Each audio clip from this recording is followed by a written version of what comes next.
जय हिंद साथियों। तो आज आप सभी का हार्दिक स्वागत है हमारे अपने YouTube चैनल सक्सेस विद विमल द्विवेदी पर। तो अब हिंदी के साथ साथ हिंदी की क्लास तो चल ही रही है पर डे, अब हिंदी के साथ साथ ग्रामीण समाज जो कि यूपी स्पेशल है, यूपी लेखपाल स्पेशल है, तो लेखपाल की क्लास के लिए अब ग्रामीण समाज भी शुरू किया जा रहा है। तो अब ग्रामीण समाज होगा मुट्ठी में, per day top 20 question discuss करेंगे हम लोग। आज पार्ट 1 है, ठीक है। ग्रामीण कौन से पब्लिकेशन की है ये? तो कौन से पब्लिकेशन की है? युक्ति पब्लिकेशन की बुक है ये। युक्ति पब्लिकेशन के सारे क्वेश्चन हम अब डिस्कस करेंगे आज से पर डे। तो चलिए शुरू करते हैं। इससे पहले अगर आपने अभी तक चैनल को सब्सक्राइब नहीं किया है तो अगर इच्छा हो तो सब्सक्राइब जरूर कर लें। तो शुरू करते हैं आज की क्लास एक मोटिवेशनल कोट्स के साथ कि जो जीवन में जिसके संघर्ष नहीं होता, जीवन में जिसके संघर्ष नहीं होता, इतिहास गवाह है वो कभी चर्चित नहीं होता। तो चलिए शुरू करते हैं आज की क्लास। पहला क्वेश्चन है कि ग्रामीण विकास हेतु केंद्र से आवंटित की जाने वाली धनराशि सीधे ग्राम प्रधानों के नाम से संचालित खातों में हस्तांतरित किए जाने की व्यवस्था सर्वप्रथम किस कार्यक्रम में की गई? तो ये कार्यक्रम था जवाहर रोजगार योजना। तो यहाँ से इसका राइट आंसर ए ऑप्शन हो जाएगा। क्वेश्चन नंबर 2, पर्यावरण सुरक्षा अधिनियम कब बना? तो पर्यावरण सुरक्षा अधिनियम 1986 में बनाया गया था। क्वेश्चन नंबर 3 है, गाँवों में जल प्रदूषण का कौन सा स्रोत नहीं है? तो जल प्रदूषण का अब बताइए। ये ऑप्शन तो कट ही जाना था, लाउड स्पीकर के द्वारा ध्वनि, तो इससे तो ध्वनि प्रदूषण होगा, ठीक है। तो इससे यहाँ से बी ऑप्शन मार्क करके आगे बढ़ेंगे। क्वेश्चन नंबर 4, तो टॉप 20 क्वेश्चन की श्रृंखला ये चल रही है। पहला यह है भूमि प्रदूषण उत्पन्न होता है। तो भूमि प्रदूषण किससे उत्पन्न होता है? फसलों में रासायनिक दवाओं के अनुचित प्रयोग एवं इनके अपघटित अवशेषों से, ये भी सही है। और बी ऑप्शन है उद्योग धंधों के ठोस तथा जलीय उपद्रव्यों के भूमि में निकासी से, ये भी सही है। और तीसरा ऑप्शन है कूड़ा करकट गंदगी मल मूत्र के अनियंत्रित विसर्जन। तो यहाँ पर सभी ऑप्शन सही हैं, राइट डी ऑप्शन यहाँ पे राइट हो जाएगा। क्वेश्चन नंबर 5 है, राष्ट्रीय एकता समिति का गठन कब हुआ था? तो राष्ट्रीय एकता समिति का गठन 1967 में हुआ था। जल्दी जल्दी क्वेश्चन करेंगे। क्वेश्चन नंबर 6 है, निम्नलिखित में से कौन सा कार्यक्रम भारत में हरित क्रांति कार्यक्रम का आधार बना? तो इसका आंसर हो जाएगा ए और बी दोनों, यानी कि राइट ऑप्शन डी होगा। सघन कृषि जनपद कार्यक्रम और सघन कृषि क्षेत्र कार्यक्रम। क्वेश्चन नंबर 7, तो क्वेश्चन नंबर 7 क्या कहता है, कौन सा हरित क्रांति का घटक नहीं है? तो हरित क्रांति घटक ये भी नहीं, ये भी नहीं, ये भी नहीं।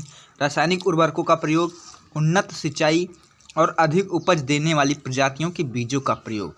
यहाँ से राइट आंसर डी होगा 7वें का। क्वेश्चन नंबर 8 क्या कहता है, कौन सा कार्यक्रम है जिसके 5 अन्य संगठक कार्यक्रम थे? तो एकीकृत ग्राम विकास कार्यक्रम जो था, इसके 5 अन्य संगठक कार्यक्रम भी थे। क्वेश्चन नंबर 9, भारत में भूदान आंदोलन किसके द्वारा प्रारंभ किया गया था? तो संत विनोबा भावे जो थे, ये प्रथम सत्याग्रही भी यही थे, संत विनोबा भावे। तो इनके द्वारा भूदान आंदोलन प्रारंभ किया गया था। क्वेश्चन नंबर 10 क्या कहता है कि गाँव में रसोई घरों में प्रयुक्त परंपरागत चूल्हे में ईंधन से उत्पन्न ऊष्मा का लगभग कितने प्रतिशत भाग बेकार चला जाता है? तो 70% भाग बेकार चला जाता है। तो इसका ए ऑप्शन सही होगा। क्वेश्चन नंबर 11 है, गाँव में वायु की दुर्गंध को समाप्त करने के लिए दिशा जंगल यानी कि मानव मल यानी विष्ठा त्यागने हेतु क्या करना चाहिए? तो इसका सही आंसर है सी, उपयुक्त दोनों कार्य करने चाहिए। तो गांव से तो दूर जाना चाहिए, अगर गांव के पास ही मल त्याग कर देंगे तो गंदगी से बहुत परेशानी रहती है। और इसका दूसरा ऑप्शन देख लीजिए, महात्मा गांधी के अनुसार पखाना फिरने के लिए गड्ढा खोदना चाहिए और बाद में उसे ढक देना चाहिए। अब तो सभी गाँव में ODF हो गया, सभी गाँव नरेंद्र मोदी जी की योजनाओं से 2 अक्टूबर 2019 को, याद है सभी को। ये योजना सभी को याद करके चलनी है। लेखपाल में स्पेशल रूप से दिया है कि योजनाएं आनी हैं एग्जाम में। 2 अक्टूबर 2014 को शुरू हुआ था और 2 अक्टूबर 2019 को ये लक्ष्य पूरा कर लिया गया। अभी हाँ फिलहाल चल रहा है, लेकिन कागजी कार्यवाही इनकी पूरी कर ली गई है। तो क्वेश्चन नंबर 12 क्या कहता है कि गांवों के कुओं का पानी मनुष्यों के क्रियाकलापों से ही दूषित होता है, अतः रोकने का उपाय करना चाहिए। तो उपर्युक्त सभी, ये राइट आंसर हो जाएगा। कुओं में यदा कदा लाल दवा का प्रयोग करना चाहिए। ये लाल दवा के नाम से फेमस है, इसका नाम क्या है? Potassium permanganate. और कुओं में गंदी बाल्टी न डालें, साफ बाल्टी डालेंगे तो साफ पानी आएगा। और गांवों के पनघट के चारों तरफ गंदा ना हो। ठीक है, यहाँ से इसको देख के सही आंसर करके चलेंगे। क्वेश्चन नंबर 13 क्या कहता है कि कौन सा कार्यक्रम पहली पंचवर्षीय योजना में प्रारंभ कर दिया गया था? तो सभी कार्यक्रम जो यहाँ पर दिख रहे हैं ऑप्शन ए, बी और सी, ये सभी कार्यक्रम पहली पंचवर्षीय योजना में ही प्रारंभ कर दिए गए थे। अधिक अन्न उपजाऊ कार्यक्रम, सामुदायिक विकास कार्यक्रम और राष्ट्रीय प्रसार सेवा कार्यक्रम। क्वेश्चन नंबर 14 क्या कहता है कि स्वास्थ्य निर्देशन सेवाओं का क्या उद्देश्य है? तो उचित भाव विकास, अक्षय आदत विकास, दोनों स्वास्थ्य निर्देशन सेवाओं का उद्देश्य है। क्वेश्चन नंबर 15, स्वास्थ्य शिक्षा प्रदान करने की कौन सी विधि है? तो स्वास्थ्य सप्ताह और क्रमबद्धता, ये दोनों विधि हैं। तो इसका राइट आंसर सी हो जाएगा। क्वेश्चन नंबर 16, जल, वायु एवं भूमि प्रदूषण की समस्या ये किस पर्यावरण की, आंतरिक या बाह्य? तो ये बाह्य पर्यावरण की समस्या है। इसको यहाँ से मार्क करते हुए आगे बढ़ेंगे। क्वेश्चन नंबर 17, टॉप 20 का 17वां क्वेश्चन, निर्मल ग्राम योजना का संबंध किससे है? इसका आंसर सी हो जाएगा। मलमूत्र, ठोस एवं अर्धठोस कचरे के स्वच्छ निस्तारण से है निर्मल ग्राम योजना का संबंध। Question number 18, national food for work programme यानी कि NFWP, इसकी शुरुआत कब की गई थी? तो अगर 14 नवंबर केवल याद है तो गलत हो जाएगा।